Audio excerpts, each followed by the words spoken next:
1974 সাল, স্বাধীনতার মাত্র ৩ বছর পর। মানুষ অনাহারে রাস্তায় পড়ে মরছে, মায়েরা সন্তান বিক্রি করে দিচ্ছে এক মুঠো চালের জন্য, লাশ পড়ে আছে মহাসড়কে। আর সেই মুহূর্তে দেশের নেতারা ঢাকায় বসে ভোজসভা করছে। সরকারি রেডিও টেলিভিশন বলছে, সরকার প্রতিদিন ৩৩ লক্ষ মানুষকে খাওয়াচ্ছে। এটা ইতিহাসের সবচেয়ে বড় মিথ্যাগুলোর একটি। আজকের ভিডিওতে আমরা জানব কেন মারা গিয়েছিল এই মানুষগুলো। 1971 সালে মুক্তিযুদ্ধের পর বাংলাদেশ স্বাধীনতা পেল, কিন্তু যুদ্ধে ৬০ লক্ষ বাড়ি ধ্বংস, রাস্তা ও সেতু নেই, ১৪ লক্ষ কৃষক পরিবার নিঃস্ব। আর যুদ্ধ শেষ হতেই শুরু হল মিত্রবাহিনীর লুট। ব্রিটিশ সংবাদপত্র দ্য গার্ডিয়ান 1972 সালের ২১ জানুয়ারি রিপোর্ট করে, মিত্রবাহিনীর নামে আসা সেনারা খুলনার মিল কারখানা আর অফিস থেকে পরিকল্পিতভাবে লুট করে।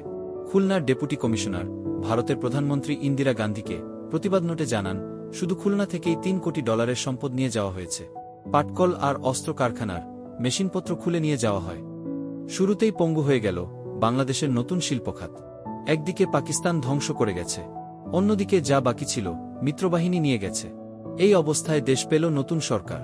কিন্তু সেই সরকার কি উঠে দাঁড়ানোর চেষ্টা করেছিল, নাকি বাকিটুকুও লুট করেছিল নিজেরাই? অনেকে বলে 1974 সালের বন্যা দুর্ভিক্ষের কারণ, কিন্তু না। বিশ্বখ্যাত অর্থনীতিবিদ ও নোবেলজয়ী অমর্ত্য সেন তার বিখ্যাত ফামিনেস বইতে প্রমাণ করে দেখিয়েছেন, 1974 সালে অন্য বছরগুলোর চেয়ে বেশি ধান হয়েছিল।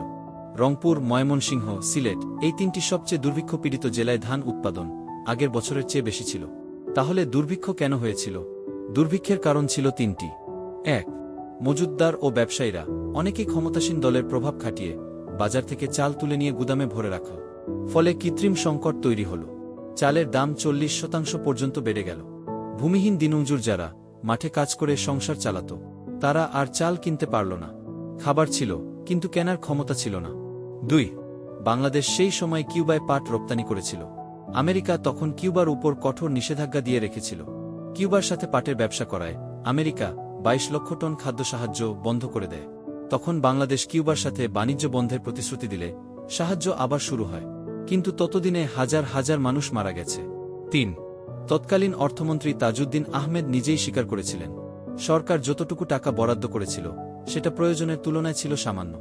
সরকারের হাতে মোট খাদ্যশস্যের মাত্র ১.৩৮% ছিল, বাকি সব ছিল মজুতদার ও ব্যবসায়ীদের কাছে।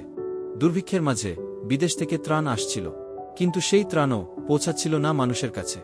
বাংলাদেশ রেড ক্রসের প্রধান ছিলেন গাজী গোলাম মোস্তফা, আওয়ামী লীগের প্রভাবশালী নেতা। তিনি দুর্ভিক্ষের ত্রাণের সম্পদ আত্মসাৎ করার অভিযোগে অভিযুক্ত হন। তৃণমূল আওয়ামী লীগ নেতারা রিলিফের চাল ও গম কালোবাজারে বিক্রি করছিল। একই সাথে ভারতেও পাচার হচ্ছিল খাদ্যশস্য। ইত্তেফাক সহ তখনকার পত্রিকাগুলোতে এই পাচার ও দুর্নীতির বিস্তারিত খবর ছাপা হয়েছিল। সরকার চালু করল লঙ্গরখানা, অর্থাৎ গণরান্নাঘর। দাবি করল ৬,০০০ লঙ্গরখানায় মানুষকে খাওয়ানো হচ্ছে। বাস্তবে সেই লঙ্গরখানায় পাওয়া যেত একটা রুটি, নয়তো ৪ আউন্স জাউ ভাত, আর সেটুকুও অনেকে পেত না। সবচেয়ে বড় অবিচার, 1974 সালে সরকারি খাদ্য বিতরণের ৬০% পেয়েছিল শহরের মানুষ, অথচ শহরে থাকত মোট জনসংখ্যার মাত্র ৯%। গ্রামের ভূমিহীন মানুষ, যারা সবচেয়ে বেশি ক্ষতিগ্রস্ত ছিল, তাদের জন্য বরাদ্দ ছিল উচ্ছিষ্ট। দুর্ভিক্ষের সময়ে যারা সরকারের বিরুদ্ধে আওয়াজ তুলেছিল, তাদের উপর নেমে এসেছিল রাষ্ট্রীয় সন্ত্রাস।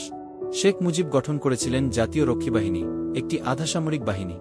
এই বাহিনী জড়িত ছিল বিচার বহির্ভূত হত্যাকাণ্ডে, জোরপূর্বক গুম করায়, নির্যাতনে, ধর্ষণে। 1974 সালের শেষ দিকে বিরোধী দল, জাসদ এবং বামপন্থী দলগুলো লঙ্গরখানার দাবিতে এবং দুর্নীতি ও পাচারের বিরুদ্ধে আন্দোলন করছিল। সরকার তাদের দমন করল সহিংসভাবে। সংবাদ মাধ্যমও রেহাই পায়নি। 1973 সালে সরকার একটা আইন বানিয়েছিল। এই আইনে সরকারি আমলারা চাইলেই যে কোনো পত্রিকা বন্ধ করে দিতে পারবে, কোনো কারণ না দেখিয়েই। দ্য অবজারভার পত্রিকার সম্পাদক আব্দুস সালাম লিখলেন, দেশের এই সংকটে সব দলকে এক হয়ে কাজ করতে হবে। এটুকু বলায় তিনি চাকরি হারালেন। ডিসেম্বর 1974 সরকার জরুরি অবস্থা জারি করল। এখন থেকে সরকারের বিরুদ্ধে কথা বলা যাবে না, রাস্তায় মিছিলও করা যাবে না, আদালতে যাওয়া যাবে না।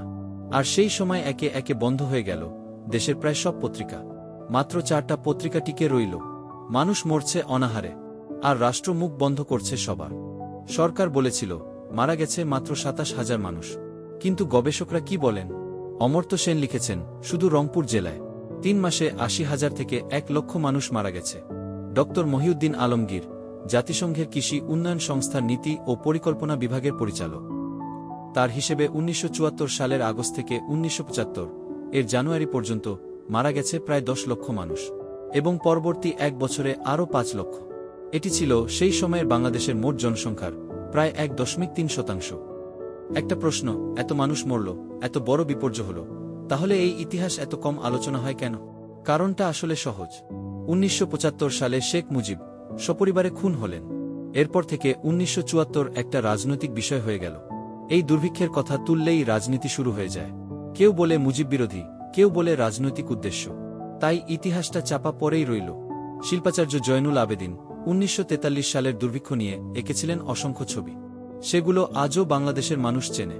কিন্তু ১৯৭৪ নিয়ে পাওয়া গেছে মাত্র একটা খসড়া ছবি। নোবেলজয়ী অর্থনীতিবিদ অমর্ত্য সেন একটা কথা বলেছিলেন, দেশে সত্যিকারের গণতন্ত্র থাকলে দুর্ভিক্ষ মোকাবেলা সহজ হয়। কারণ পত্রিকা স্বাধীন থাকলে মানুষ মরার খবর ছাপা হয়, বিরোধী দল থাকলে সংসদে প্রশ্ন ওঠে, সরকার জবাব দিতে বাধ্য হয়। তখন সরকার চাইলেও চোখ বন্ধ রাখতে পারে না। কিন্তু ১৯৭৪ সালের বাংলাদেশে পত্রিকা বন্ধ, বিরোধী দল দমন, প্রশ্ন করলে জেল। কেউ জবাব চাইতে পারেনি।